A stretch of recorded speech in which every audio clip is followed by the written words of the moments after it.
Jika mendengar kata minimalis, apa yang muncul dalam pikiran Anda? Kata itu sering bergandengan dengan kata rumah minimalis, make up minimalis, dan berbagai hal yang serba minim. Dari beberapa suku kata itu bisa kita simpulkan bahwa minimalis adalah kondisi kekurangan. Apakah minimalis itu memang identik dengan kondisi yang kekurangan? Tidak juga. Tren hidup minimalis adalah salah satu pilihan di antara berbagai pilihan gaya hidup. Bisa dikatakan, gaya hidup minimalis adalah wacana tandingan dari gaya hidup konsumerisme. Sejak terbitnya buku The Life-Changing Magic of Tidying Up, perhatian masyarakat terhadap kerapian dan pengelolaan barang semakin meningkat. Seperti munculnya berbagai tren gaya hidup minimalis dari berbagai aspek, mulai dari rumah gaya minimalis, furnitur, dan lifestyle sederhana yang digemari oleh generasi milenial. Gaya hidup minimalis menjadi bagian hidup bagi generasi milenial. Lahirnya konsep minimalis yang dilatar belakangi oleh metode KonMari telah melahirkan sebuah istilah baru yang banyak dianut oleh generasi milenial. Salah satunya adalah munculnya istilah The Minimalist yang diciptakan oleh influencer, yaitu less is more.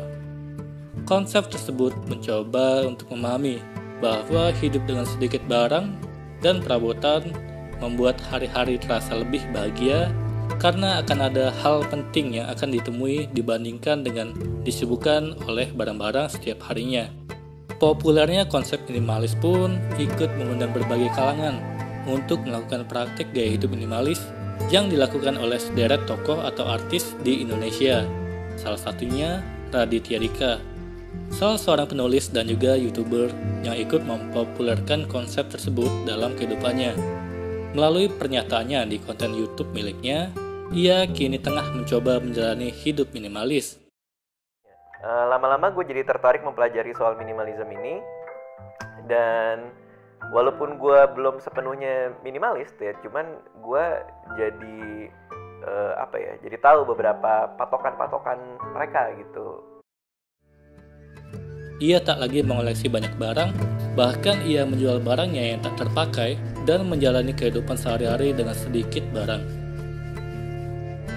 Melihat fenomena tersebut, tak ayal lagi jika tren minimalis semakin melejit sebagai salah satu gaya hidup di masa sekarang. Salah satu penyebab menyebarnya tren minimalis adalah karena media sosial. Berbagai akun dari beberapa media, khususnya YouTube dan Instagram, beramai-ramai mempraktikkan metode KonMari yang diperhatikan oleh beberapa artis atau selebriti media sosial.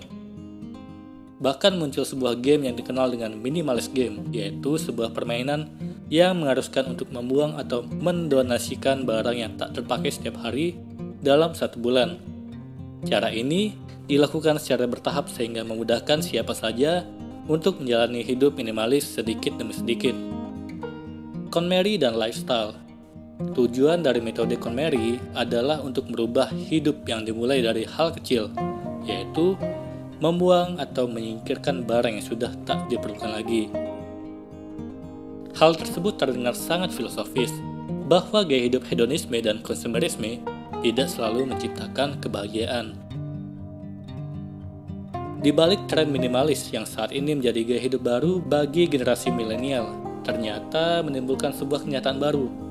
Awalnya metode KonMari hanya mengajak untuk membuang atau menyingkirkan barang yang tak diperlukan sehingga memiliki banyak barang yang tersimpan dalam rumah. Namun, konsep tersebut juga banyak disalahartikan oleh masyarakat, seperti mengganti perabotan rumah atau kamar dengan perabotan minimalis yang ternyata harganya cukup mahal, atau merenovasi rumah dengan gaya minimalis hanya untuk mengikuti tren di masyarakat, sehingga praktik tersebut telah jauh melenceng dari tujuan KonMari. Praktek-praktek tersebut didukung oleh media baru seperti Instagram dan YouTube yang secara masif memperlihatkan desain minimalis sebagai gaya hidup modern dan akhirnya dapat dimanfaatkan oleh korporat untuk meraup keuntungan melalui gaya hidup minimalis. Seperti IKEA. Meski IKEA telah lama menjadi pencipta furnitur minimalis, tetapi tren atas gaya hidup minimalis baru terdengar gaungnya setelah konsep minimalis menjadi gaya hidup masyarakat. Tren tersebut akhirnya diikuti oleh masyarakat untuk memperlihatkan gaya minimalis dalam kehidupannya, sehingga mereka banyak memburu furnitur bergaya minimalis sebagai pelengkap perabotan rumah. Berkat tren tersebut, akhirnya banyak bermunculan istilah minimalis seperti rumah minimalis, furnitur minimalis, make up minimalis, gaya hidup minimalis, dan berbagai bentuk minimalis lainnya. Pada akhirnya, tren gaya hidup minimalis menjadi sebuah bentuk dari modernitas yang dianggap generasi milenial sebagai tren hidup yang seharusnya dijalani. Tren minimalis yang sekarang menjadi lifestyle masyarakat diprediksi akan berlangsung dalam kurun waktu yang lebih lama. Hal ini dapat dilihat dengan kondisi sosial dan ekonomi di masyarakat saat ini, khususnya di Indonesia. Dampak dari resesi ekonomi 2008 yang sempat menguncang dunia dan masih berdampak sampai sekarang, dan lagi kasus yang baru-baru ini terjadi. Dampak dari hal ini membuat berbagai bahan pokok atau kebutuhan hidup serba mahal, seperti harga tanah yang semakin mahal, penghasilan pas-pasan, dan pada akhirnya membuat generasi milenial sangat berat untuk memiliki rumah. Sehingga muncul ide-ide rumah bergaya minimalis di seluruh dunia, termasuk di Indonesia. Bahkan dukungan pemerintah melalui rumah KPR dapat dilihat sebagai bentuk rumah minimalis yang digemari oleh masyarakat milenial. Tren minimalis sebenarnya merupakan sebuah ajaran lama atau tradisional yang mengacu pada konsep dalam ilmu ekonomi yang sudah dipraktikkan oleh masyarakat sejak zaman dahulu. Munculnya konsep modernitas yang dibalut dengan gaya konsumerisme pasca Perang Dingin membuat seseorang selalu membutuhkan barang atau produk baru sebagai gaya hidup untuk mengikuti tren di masyarakat. Misalnya industri fast fashion. Banyak masyarakat yang masih mengikuti tren tersebut sebagai bentuk dari gaya hidup untuk menjadi seseorang yang fashionable dan populer. Dengan munculnya KonMari, seolah menjadi sebuah bentuk protes atas aliran baru yang berpegang pada nilai ekonomis yang dipraktikkan dalam kehidupan sehari-hari. Bahkan nilai yang tergantung dalam KonMari dianut sebagai metode yang paling sempurna untuk menjalani hidup. Merujuk pada penjelasan tadi, metode KonMari mengajak untuk mencintai dan merawat barang yang diperlukan dan mendefinisikan hidup dari berbenah barang menjadi bagian dari menata hidup. Sehingga kehidupan dijalani dengan mengatur kebutuhan hidup yang dibatasi dengan apa saja yang menjadi kebutuhan primer, sedangkan kebutuhan sekunder dapat ditekan dengan melihat cara pandang yang lebih sederhana. Pada akhirnya, metode KonMari menjadi bagian dari gaya hidup yang dijalani oleh generasi milenial dan akan berlangsung dalam waktu yang cukup lama. Dengan semua penjelasan tadi, apakah kalian sudah tahu apa itu hidup minimalis? Secara sederhana, gaya hidup minimalis dapat diartikan sebagai hidup sederhana, yakni kehidupan yang dijalani dengan merujuk pada praktik-praktik keikhlasan untuk menyederhanakan hidup, baik secara materi ataupun non-materi. Dalam praktiknya, ketika seseorang dengan sukarela mengurangi jumlah dan jenis harta yang dimilikinya dan meningkatkan kemandiriannya, maka ia telah dianggap menerapkan gaya hidup minimalis. Gaya hidup minimalis menekankan pada apa yang dibutuhkan, bukannya apa yang diinginkan. Berkenan dengan hal tersebut, gaya hidup ini memiliki ciri berupa adanya kepuasan dalam diri saat menjalankan hidup sederhana, hanya memenuhi segala sesuatu yang dibutuhkan dan tidak terjebak pada segala sesuatu yang diinginkan. Meski menitik beratkan pada kesederhanaan hidup, namun gaya hidup minimalis berbeda dengan kemiskinan akibat situasi eksternal. Gaya hidup minimalis lebih pada dorongan dalam diri untuk menjalani hidup yang sederhana, menghindari kemewahan dan foya-foya walaupun memiliki kemampuan secara finansial. Penerapan gaya hidup minimalis mensyaratkan adanya keikhlasan dalam diri, sedangkan kemiskinan merupakan kondisi yang memaksa untuk ikhlas menjalaninya. Gaya hidup minimalis umumnya diterapkan karena adanya dorongan untuk menjalani kehidupan yang lebih baik dengan cukup banyak alasan yang mendasarinya. Sebut saja, demi ketenangan diri, kesehatan, meningkatkan kualitas dan kuantitas waktu untuk keluarga juga sahabat, menyeimbangkan waktu bekerja, menikmati hidup, selera pribadi, berhemat, dan mencegah stres. Sebab itu, gaya hidup minimalis bersifat sangat pribadi karena merupakan representasi dari nilai-nilai individu masing-masing. Gaya hidup minimalis adalah tentang keinginan kita, di mana segala sesuatu dalam hidup individu, mulai dari harta fisik hingga hubungan, bahkan gagasan, mampu menambah nilai kehidupannya. Maka dari itu, setiap individu tentu akan memiliki pandangan yang berbeda tentang gaya hidup minimalis ini. Sebab hal-hal yang dianggap penting oleh seseorang belum tentu dianggap penting juga oleh orang lain. Demikian pula dengan kebutuhan. Apa yang dibutuhkan oleh masing-masing individu akan berbeda. Meski demikian, tidak bisa dibuat ukuran bahwa seseorang lebih minimalis dibandingkan dengan orang lainnya. Sebab versi minimalisme setiap orang berbeda-beda. Lagi-lagi, kembali pada preferensi pribadi. Tren hidup minimalis dapat didefinisikan sebagai gaya hidup karena para komunitas minimalis ini memiliki perilaku yang menunjukkan suatu ketertarikan dan apa yang mereka pikirkan tentang dunia sekitarnya. Gaya hidup minimalis dapat didefinisikan sebagai gaya hidup karena komunitas minimalis ini gaya hidup ramah lingkungan, sederhana dan tak boros. Jadi tren baru di kalangan kaum muda perkotaan. Dan itu hal yang bagus. Tanpa banyak miliki barang, otomatis produk sampah yang makin sedikit dan ruang hidup yang dibutuhkan semakin kecil. Semakin sedikit punya barang, semakin bagus. Hidup dengan mengurangi jumlah barang sebagai prinsipnya. Konsumerisme versus minimalisme. Kini, kita telah sampai pada era konsumerisme. Era di mana manusia tidak sekedar membeli apa yang dibutuhkan, melainkan bergeser dengan membeli keinginan untuk pamer status sosial, prestis, dan citra diri. Herbert Marcuse menyebutnya sebagai false need alias kebutuhan yang semu. Membeli pakaian misalnya.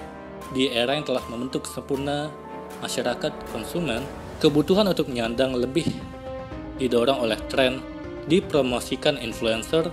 Namun kita membeli pakaian nyatanya tidak sedang benar-benar butuh, tapi lantaran ada diskon besar dan alasan sebagainya. Di era konsumtif ini, hanya ada satu tujuan bagi perusahaan, laba. Pendapatan laba sebesar-besarnya merupakan orientasi utama ketika kapitalisme menjadi pakaian bersama oleh hampir semua masyarakat dunia, terutama sekali oleh perusahaan-perusahaan yang sulit diharapkan kepedulian terhadap permasalahan sosial dan lingkungan. Gerak ekonomi yang ditandai berdirinya perusahaan-perusahaan sering distigma sebagai modern dan perlambang kemajuan. Namun di sisi lain, cerobong-cerobong industri telah mengeluarkan kepulan asap tebal yang disinyalir penyebab pemanasan global. Rakusnya perusahaan untuk terus menjajakan konsumerisme juga berimbas terkurasnya sumber daya alam yang membuat kerusakan lingkungan. Mungkin kita lihat ada keramahan dan senyuman karyawan restoran dan semua industri konsumtif lainnya. Namun senyum itu adalah kepalsuan dan kesopanan yang tidak akan membekas di hati pembeli atau pelanggan. Sapaan ramah seperti itu hanyalah bentuk upaya perusahaan dalam memperkuat kapitalisme yang bertujuan mendorong masyarakat untuk terus datang dan terus membeli. Perusahaan tentu tak acuh soal seberapa sehat dan bergizi kuliner yang diproduksi. Maka, di balik kenikmatan ayam goreng, hamburger, dan sejenisnya, semuanya tidak memperdulikan kesehatan. Lalu, itu semua menyebabkan masyarakat mengalami obesitas dan sakit-sakitan. Konsumerisme membawa kita pada sebuah zaman berlebihan, kondisi yang bisa disebut sebagai obesitas. Banyak dari kita memiliki barang yang sebetulnya tidak tahu bagaimana menanganinya, bahkan menyadari kondisi itu. Kesadaran untuk mengurangi hasrat konsumtif pada diri, serta imaji kebersamaan aksi sosial bermasyarakat menjadi pemantik untuk mengerem secara perlahan laju konsumerisme ini. Terkadang hidup konsumtif justru malah membuat timbul rasa kerendahan diri, membuat kita merasa ingin lebih dan lebih. Tidak ada rasa puas dan lama-kelamaan akan menggerogoti jiwa kita. Karena itulah, hidup minimalis perlu dilakukan. Atau setidaknya kurangilah budaya konsumsi kita. Jadi, apakah kalian sudah paham apa itu gaya hidup minimalisme? Bukan tentang kekurangan, tapi lebih mempedulikan diri dan jiwa individu masing-masing. Semoga ini bisa bermanfaat, dan mari kita tutup dokumenter ini.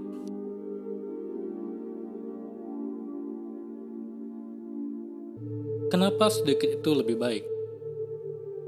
Sedikit itu lebih baik, dan itu dilakukan demi perubahan positif untuk mengurangi beban pikiran melalui gagasan hidup minimalis. Sudah menjadi sifat manusia untuk menginginkan lebih banyak dalam hidup. Ketika kita sangat menginginkan sesuatu, kita akan berusaha keras untuk mendapatkannya. Dalam upaya mengejar kebahagiaan dan kepuasan, kita membeli banyak barang dan menumpuknya di ruangan kita. Tetapi ada cara berbeda untuk menciptakan perubahan positif. Fokus dengan sedikit barang atau menyingkirkan hal-hal yang mengganggu kamu. Pernahkah kamu memperhatikan betapa menyenangkannya ketika kita membersihkan ruang tamu kita atau saat kita merapikan kantor? Hal itu akan mengurangi kekacauan dalam hidup, baik secara mental maupun fisik. Mengarah pada hal yang sederhana dan memberikan perasaan yang lega. Ini menciptakan kenyamanan seperti ketika kita traveling ke suatu daerah. Kita tidak membawa banyak barang dan hanya menikmati saja lingkungan sekitar yang ada.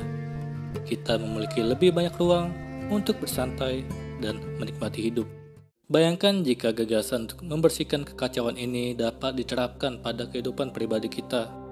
Pikirkan tentang seberapa baik keputusan kamu jika pikiran kamu jernih. Betapa jauh lebih produktifnya kamu jika fokus kamu lurus seperti anak panah. Karena tidak ada hambatan fisik atau mental yang menghalanginya.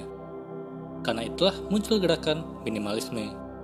Joshua dan Ryan telah menulis buku berkeliling negara dan membuat film untuk berbagi perjalanan mereka sendiri tentang gaya hidup minimalis ini. Di sini mereka menjelaskan apa yang dapat kita capai ketika mengikuti prinsip less is more. Minimalis tidak berfokus pada memiliki lebih sedikit, sebaliknya, kita fokus untuk memberikan ruang lebih banyak waktu, lebih banyak gairah untuk melakukan sesuatu, lebih banyak pengalaman, lebih banyak pertumbuhan, lebih banyak kontribusi, dan lebih banyak perasaan puas. Kebebasan yang lebih, membersihkan kekacauan dari jalur hidup yang salah akan membantu kita membuat ruangan itu.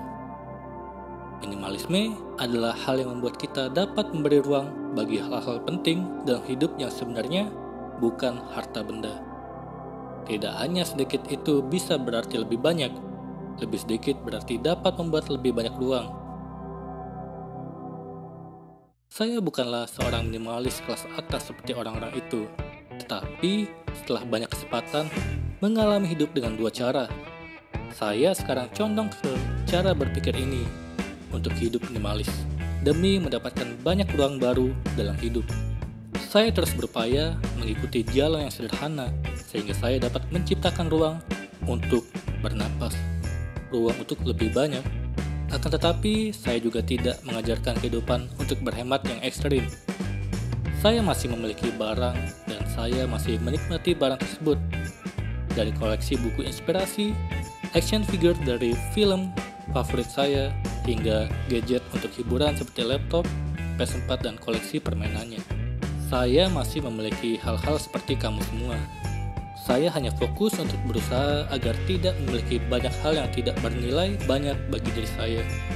Saya menjadi pemilih tentang apa yang mengisi hidup saya, baik materi atau hal-hal yang mengganggu saya. Karena saya menemukan lebih sedikit nilai dalam barang, dan saya menemukan lebih banyak nilai dalam pengalaman, hubungan, dan pembelajaran hidup. Kita masing-masing memiliki minat dan keinginan kita sendiri. Itu bisa saja keinginan sederhana atau kompleks, material, intelektual, atau pengalaman. Apapun itu, mereka harus benar-benar membantu menciptakan rasa kepuasan yang lebih dari sekedar rasa puas sekejap. Bagi saya, itu seperti mendukung orang yang saya sayangi dengan cara membantu mereka mencapai potensi mereka. Membaca buku inspirasi yang meningkatkan produktivitas dan pola pikir saya. Bermain games untuk menghibur diri di kala waktu senggang. Itu semua merupakan hal sederhana dan hal yang mendasar bagi diri saya. Menyederhanakan hidup kita berkaitan dengan menyingkirkan hubungan kita dengan benda-benda atau hal-hal yang mengganggu kita. Sesederhana itu. Apa yang harus kamu peroleh dari menyederhanakan hidup kamu? Selain lebih banyak ruang untuk bernapas dan fokus ke tujuan utama hidup kita akan memiliki lebih banyak ruang dalam hidup untuk menjalaninya dengan lebih bebas. Sedikit barang, sedikit stres, lebih bahagia. Sedikit barang bisa membuatmu lebih bahagia. Tahukah kamu bahwa jumlah produksi barang itu meningkat setiap tahunnya? Hingga banyak orang lebih banyak menyimpan barang di rumahnya. Dan semakin sering menyimpan barang di rumahnya, hingga barang menumpuk dan kita pun bingung di mana harus menyimpannya. Banyak orang rela membeli barang karena mereka mampu membelinya. Dan lebih parah lagi, ketika mereka tak mampu membelinya.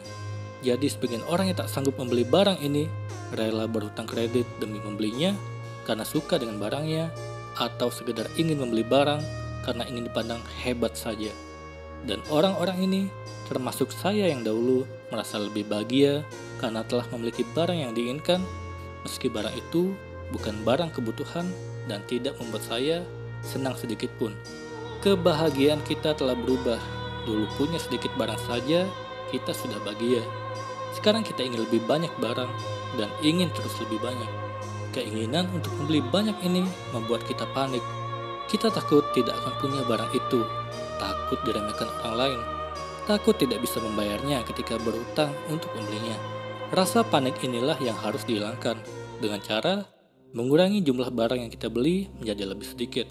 Atau dengan kasus hidup minimalis, jumlah barang yang kita koleksi akan menjadi berkurang sesuai dengan barang yang kita butuhkan saja. Atau mungkin sedikit barang yang kita sukai. Dengan memiliki sedikit barang, kita akan bahagia. Coba pikirkan ketika kamu menginap di hotel saat berpergian jauh, ada kekosongan dalam ruangan itu yang membuat dirimu lebih tenang, bebas stres, karena saat itu kamu tidak membawa apa-apa. Kosong, tanpa banyak barang yang terisi. Lalu kamu kembali ke rumah, melihat banyaknya barang-barang di rumah dan merasakan beratnya beban yang ditanggung dari memiliki banyak barang ini.